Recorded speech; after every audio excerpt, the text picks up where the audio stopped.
Hey guys, welcome back to my channel. आप सुन रहे थे मेरे साथ ए ब्रोकन हार्ट भाग 55। जिया स्कूटर लेकर रेस्टोरेंट चली आई। अंदर आने से पहले उसने कुछ लंबी लंबी सांसें ली और खुद को नॉर्मल किया, क्योंकि अंदर जाकर उसे सोफी का सामना जो करना था। जिया ने जबरदस्ती एक झूठी मुस्कुराहट को अपने होठों पर सजाया और अंदर चली आई। अंदर आकर जिया ने देखा सोफी अपने काउंटर पर नहीं है, तो वह उस तरफ चली गई। अगले ही पल अपने कैबिन से मिस्टर दयाल बाहर आए और कहा, अरे जिया, तुम अभी तक यहीं हो? मुझे लगा तुम सोफी के साथ घर चली गई होगी। हाँ, क्या कहा आपने? क्या सोफी घर चली गई है? पर वो अकेले क्यों चली गई? मैंने उससे कहा था ना कि मैं वापस आऊंगी, जिया ने परेशानी भरे स्वर में कहा। कोई बात नहीं जिया, उसे शायद कुछ काम होगा। तुम अब निकल जाओ, अभी ज्यादा वक्त नहीं हुआ है। चाहो तो तुम रेस्टोरेंट का स्कूटर लेकर जा सकती हो, मिस्टर दयाल ने अपनेपन से कहा। नहीं मिस्टर दयाल, आपका शुक्रिया। मेरे पास अपनी साइकिल है, मैं उसी से चली जाऊंगी। मैं आपसे कल मिलती हूँ। गुड नाइट, जिया ने उदासी भरे स्वर में कहा। उसे सोफी के बारे में सोचकर बहुत बुरा लग रहा था। गुड नाइट, अपना ख्याल रखना। और हाँ, ध्यान भी रखना, मुझे अब रेस्टोरेंट बंद कर देना चाहिए। इस वक्त कोई कस्टमर नहीं आएगा। कहते हुए मिस्टर दयाल आगे बढ़ गए। कुछ देर बाद जिया रेस्टोरेंट से बाहर चली आई। उसने अपनी साइकिल ली और आगे चल पड़ी। जिया का मन आज बहुत उदास था और वह काफी रो भी चुकी थी। आंसुओं की जगह अब उदासी ने ले ली। जिया रास्ते में ना रुककर सीधा घर चली आई। उसने अपनी साइकिल को पार्किंग एरिया में छोड़ा और ऊपर अपने कमरे में चली आई। आज न जिया को भूख लगी थी, ना ही आंखों में नींद थी। फ्रेश होकर जिया बिस्तर की तरफ आई। उसने देखा सोफी सो चुकी है। जिया को सोफी से बात करनी थी। वह उसे सब बताना चाहती थी, समझाना चाहती थी, लेकिन इस वक्त उसकी सोफी से बात करने की हिम्मत नहीं हो रही थी। जिया भी बिस्तर पर आकर लेट गई। लेटे हुए एकदम से करवट बदलकर आंखें बंद कर ली। उसकी आंखों में ठहरे आंसू बिस्तर पर आ गिरे। किचन में तुम्हारे लिए खाना रखा है, जाकर उसे खा लो। तुम्हें भूखे नहीं सोना चाहिए, सोफी ने अपने बिस्तर पर लेटे हुए कहा। जिया ने सुना तो एकदम से बिस्तर पर उठकर बैठ गई और कहा, सोफी, क्या हम बात कर सकते हैं?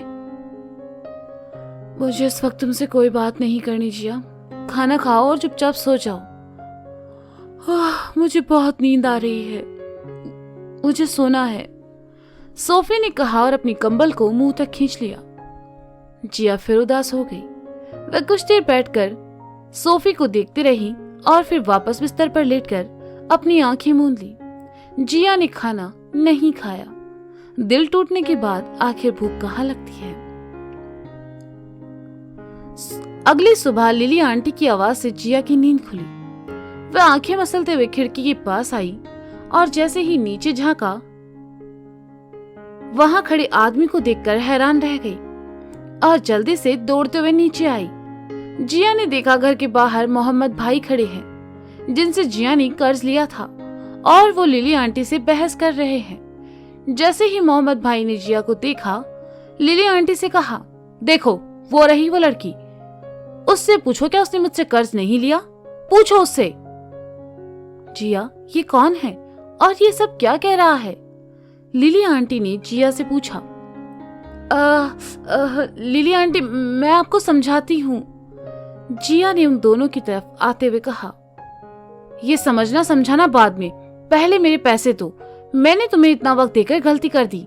मुझे लगा तुम एक शरीफ लड़की हो, लेकिन तुमने तो जैसे मेरे पैसे वापस ना लौटाने की कसम खा ली है। चुपचाप मेरे पैसे निकालो, मोहम्मद भाई ने गुस्से से कहा। मोहम्मद भाई, आप मुझे थोड़ा वक्त दो, मैं आपके पैसे चुका दूंगी, जिया ने रिक्वेस्ट की, लेकिन उन्होंने जिया की एक बात नहीं सुनी। शोर शराबा सुनकर सोफी और मिस्टर घोष भी बाहर चले आए। जिया बस मोहम्मद भाई से रिक्वेस्ट करती रही, लेकिन उन्होंने कोई ध्यान नहीं दिया। अगले ही पल उनकी नजर जिया की साइकिल पर पड़ी और वे उसे लेकर आए। तुम्हारे पास 2 दिन का वक्त है, मेरे पैसे लौटा दो, वरना तुम्हारे लिए अच्छा नहीं होगा। ये मैं लेकर जा रहा हूँ, जब पैसे हो तो इसे वापस ले जाना, याद रखना 2 दिन। मोहम्मद भाई ने कहा और जिया की साइकिल लेकर वहां से चले गए। जिया का चेहरा उदासी से घिर गया और आंखों में आंसू भर आए।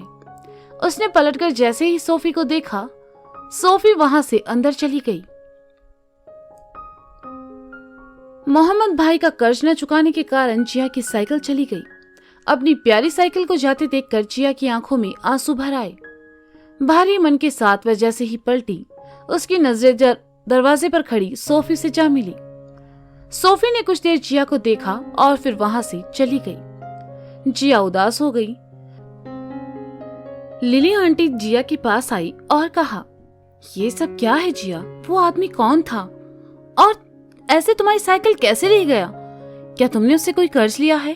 तुम तो जॉब करती हो, फिर तुम्हें कर्ज की क्या जरूरत है? जिया, मैं तुमसे कुछ पूछ रही हूँ, बताओ मुझे ये सब क्या चल रहा है? मुझे माफ करना लिली आंटी, इस वक्त मैं आपके सवालों का जवाब नहीं दे सकती। मैं आपसे बाद में मिलती हूँ, जिया ने रोआसा होकर कहा और अंदर चली गई।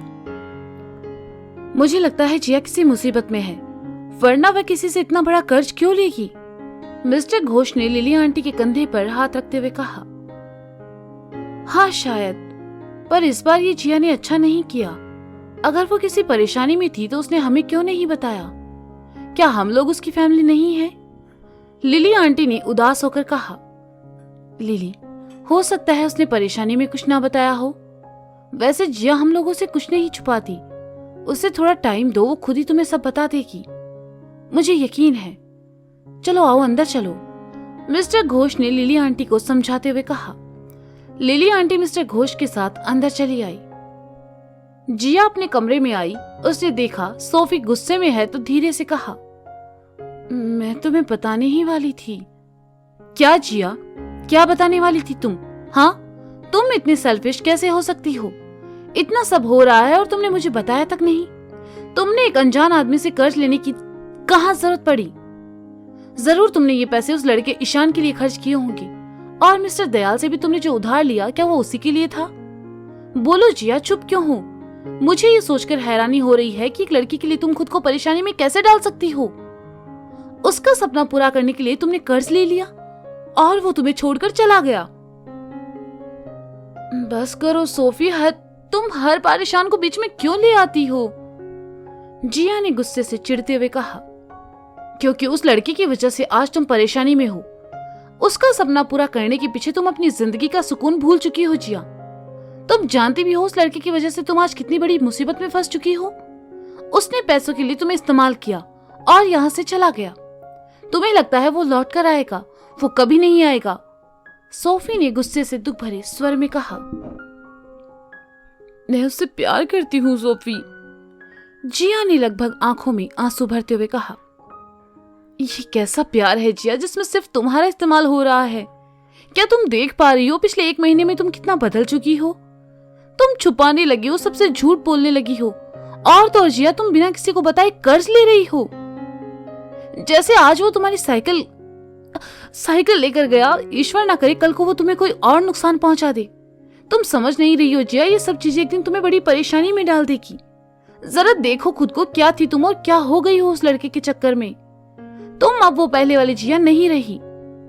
सोफी ने जिया को समझाते हुए कहा। जिया सोफी के पास आई और उसके हाथों को थामकर कहने लगी, सोफी मेरा यकीन करो, मैं सब ठीक कर दूंगी। मैंने कभी तुमसे कुछ नहीं छुपाया। मैं ये सब तुम्हें बताने वाली थी, लेकिन मैं डर रही थी।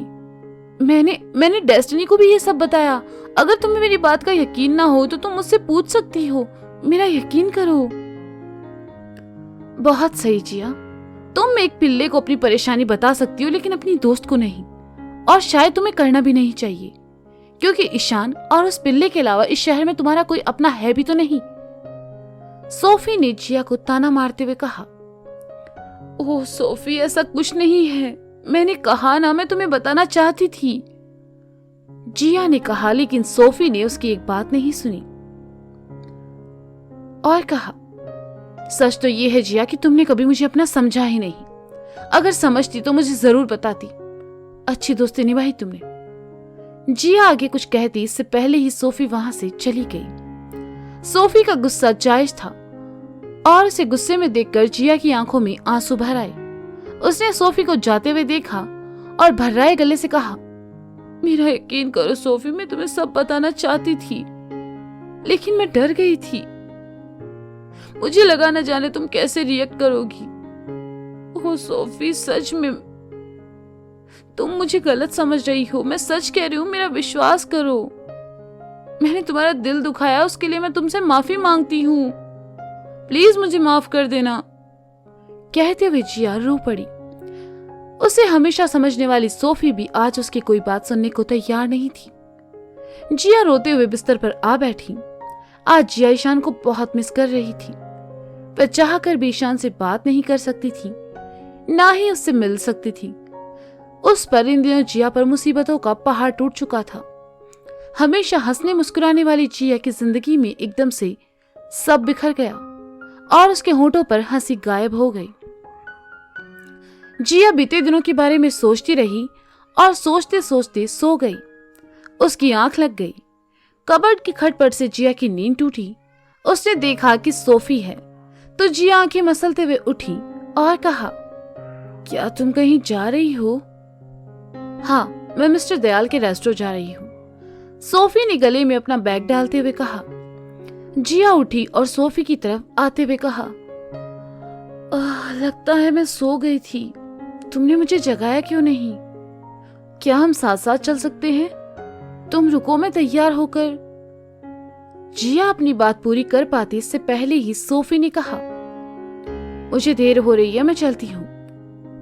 ए सोफी, जिया ने रोआंसा होकर कहा, लेकिन तब तक सोफी वहां से जा चुकी थी। उप्स, सॉरी। जिया एक बार फिर उदास हो गई और उदासी उसके चेहरे पर झिलमिलाने लगी। तो दोस्तों, ये था ए ब्रोकन हार्ट भाग 55। इसका अगला भाग आप जल्द ही सुनेंगे मेरे साथ। तब तक के लिए शुक्रिया, बाय बाय, अपना ख्याल रखिए और हाँ, सुनते रहें ए ब्रोकन हार्ट मेरे साथ। आप लोगों से मैं माफी चाहूंगी कि मैं इस कहानी के पार्ट्स टाइम पर नहीं दे पा रही हूँ। उसके पीछे का रीजन मैंने आपको लाइव में बताया था कि इन दिनों मैंने एक नया ऑफिस ज्वाइन किया और वहाँ काम बहुत ज्यादा होता है जिससे मैं थक जाती हूँ। मुझे लिखने के लिए टाइम बिल्कुल नहीं मिलता, ना ही रिकॉर्डिंग करने के लिए। फिर भी मैं कोशिश कर रही हूँ कि मैं इसे जल्द से जल्द खत्म करूँ। और वैसे भी आप लोगों की पसंदीदा स्टोरी हाँ ये मोहब्बत है तो जारी है और वो कंटिन्यू रहेगी। हाँ, इस कहानी के पार्ट्स बस कुछ ही बचे हैं जो कि 1-2 दिन के गैप से आते रहेंगे। तो एंजॉय कीजिए और सुनते रहिए कहानियां मेरे साथ। Bye bye.